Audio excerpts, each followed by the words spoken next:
At a wedding, a little girl is scattering flower petals for the newlyweds. Suddenly, a woman leaves her seat. Under everyone's confused stares, she picks up all the flower petals from the ground. Everyone is puzzled. Only one man rushes forward in panic, like comforting a child. He patiently teaches her wedding etiquette. The parents feel happy about their love, but they don't know the woman is actually a fake girlfriend their son brought from a mental hospital. Jay is a typical playboy. He's also the poorest rich kid in the world. After getting into a fight with creditors, he's sent to the police station. He's required to work as a cleaner at a mental hospital to reform himself. Here Jay first meets Daisy. She has blonde hair, red lips, and beautiful eyes. Joy fills his heart, but he also feels sorry, because everyone sent here has mental problems. Learning his brother is getting married, Jay rarely calls home. His father asks how he's doing. Being proud, he lies and claims he's doing great. He even boasts about having a very beautiful girlfriend. But to his surprise, his parents insist on meeting her. With no choice, Jay plans to find someone to pretend. But whether at the bars he frequents or the hospital where he works, no one is willing to help.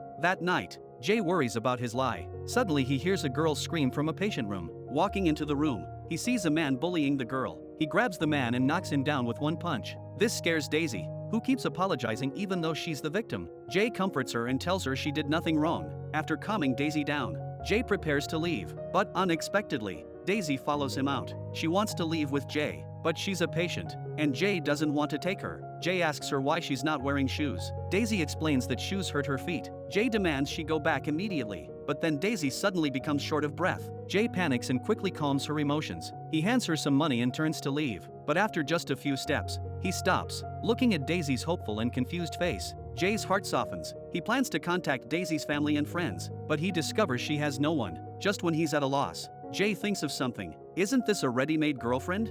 As the plane flies toward home, their fates quietly intertwine. While he's sleeping, a flight attendant suddenly wakes Jay. She tells him Daisy has been in the bathroom for hours. It turns out she couldn't find the toilet flush button. Back in their seats, Daisy is like a curious cat. She plays with the overhead light, then whispers in his ear to make her quiet down. Jay makes up a story. He tells her that if you don't sleep on planes, your eyes turn scary red. Soon after, Daisy runs to first class and takes someone's snacks. The flight attendant seems to notice Daisy's problems. Jay quickly explains that his girlfriend is perfectly normal. Daisy asks if she's really his girlfriend. Jay casually confirms that she is, though his answer is casual. Innocent Daisy is still overjoyed, because her mother once told her she would never be anyone's girlfriend. Finally arriving home, Daisy feels timid looking at the tall building. Jay thoughtfully takes her hand and walks inside. His mother happily greets them. The girl is sweet and beautiful, but why isn't she wearing shoes? Jay quickly changes the subject. After just a few words, his mother sees Daisy's pure innocence. She approves of this daughter-in-law from the bottom of her heart. His father feels the same way, facing this sweet-looking daughter-in-law who's barefoot. He has no reason to complain. However, at dinner, Daisy acts like she's never seen the world. When the waiter brings foie gras, she smells it and looks disgusted. She comments that it tastes like cat food. Everyone feels awkward, but Jay finds her even more adorable. Suddenly his brother asks about Jay's new job. Proud Jay claims he's in hospital management. His father clearly doesn't believe Jay's words. He thinks Jay should have a life plan. Just when Jay doesn't know how to explain, Daisy states that Jay does have a plan. She insists it's a very good plan, but they can't discuss it now. Daisy's help impresses Jay. But the next morning, Daisy is cleaning the bathroom. She explains that her mother told her this is the only way to earn love. Jay tells her that's all nonsense. With tears in her eyes, Daisy reveals that she killed her mother. That's why she was sent to the mental hospital. Seeing that Daisy doesn't seem to be lying, Jay appears calm but is shocked inside. After calming down, he becomes confused. How could such an innocent girl possibly kill her own mother?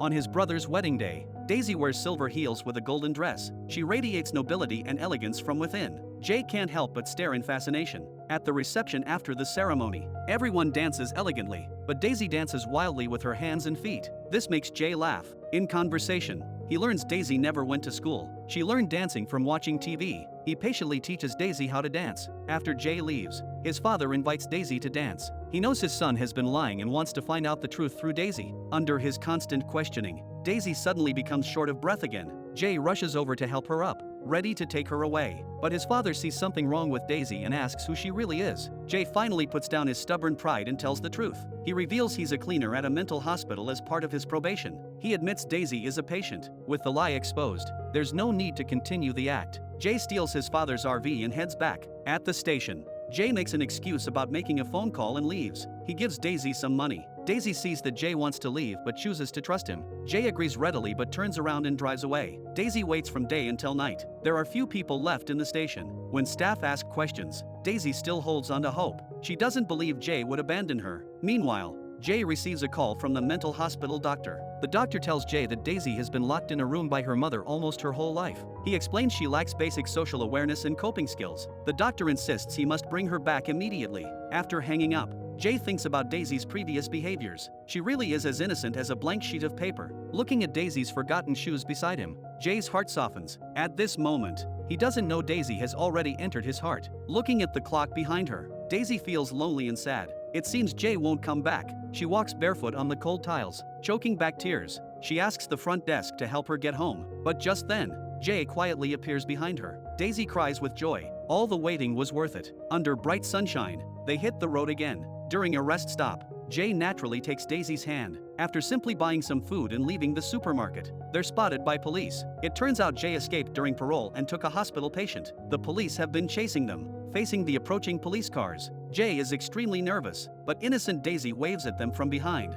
Fortunately, they manage to escape. Long hours of driving exhaust Jay. He hopes Daisy can drive for a while. Daisy tells him her mother said driving makes people pregnant. Mentioning her mother makes Daisy a bit sad. She explains her mother taught her many crazy things, but she allowed her to watch TV and taught her to read, mainly so they could play word games, because her mother enjoyed them. While sleeping soundly, Daisy suddenly wakes Jay. She tells him he makes interesting sounds when he sleeps. Jay laughs again, but then Daisy tells him there's a police officer outside. Jay scrambles to hide in the closet. Fortunately, the police don't find him. When the police aren't looking, Daisy pulls out the police car keys. She throws them into the woods. Jay asks her why she did that. Daisy explains that if he goes to prison, they can't be together. That night they sleep in the same RV. Under normal circumstances, Jay would never miss such an opportunity. But this time is different. He's truly fallen in love with the girl. He wants to give her proper respect and make up for the happiness her mother failed to provide. The next day Jay takes Daisy to an amusement park. They play on slides together, ride the carousel, and experience roller coasters. Laughter fills the entire park. Daisy's eyes fill with tears. She declares this is the most beautiful day of her life. The car stops at a gas station. The doctor calls again with a warning. Jay promises to bring her back. Daisy behind him happens to hear this. Daisy questions why Jay said he wouldn't make phone calls anymore. Daisy runs away sadly, thinking Jay will abandon her again. Despite Jay's attempts to stop her, Daisy gets in the driver's seat, but she can't drive at all. The car spins in circles and finally crashes into another vehicle. At this moment Jay finally understands his heart. Just like Daisy can't live without him, he can't bear to abandon Daisy either. Fortunately, Daisy isn't hurt. After calming down, Jay decides to face all the problems. He asks Daisy if she really killed her mother. Daisy confirms that she did. She explains her mother would always talk to herself and often scream. One day she kept screaming that Daisy didn't come see her. The next day her mother died. Jay suddenly understands. In Daisy's eyes, this is an unforgivable sin. Daisy's pure kindness breaks Jay's heart. He sincerely tells Daisy he will never abandon her again. He just needs her to wait for a while. Police sirens wail outside, but Jay has no intention of running. Before the police rush in, Jay gives her a gentle kiss. They sit facing each other until the police pin Jay to the ground. Soon the news reaches his parents. After all, he's their own son. Jay is quickly bailed out by his father, rushing to the hospital. He can't wait to see Daisy, but the doctor doesn't agree. To see Daisy, Jay deliberately lies on the train tracks in front of police. As expected, he's sent to the mental hospital, but the doctor sees through his trick and won't let him stay. With no choice, Jay tells about Daisy's mother. This finally creates a breakthrough. Meanwhile, anxious Daisy can't eat or drink, despite the doctor's advice. She insists on going out to find Jay. One day the doctor calls Daisy and asks if she really likes Jay. Daisy responds that it's not like, but love. The doctor obviously doesn't believe Daisy. She points out that Daisy hasn't even been in contact with society, so how could she know what love is?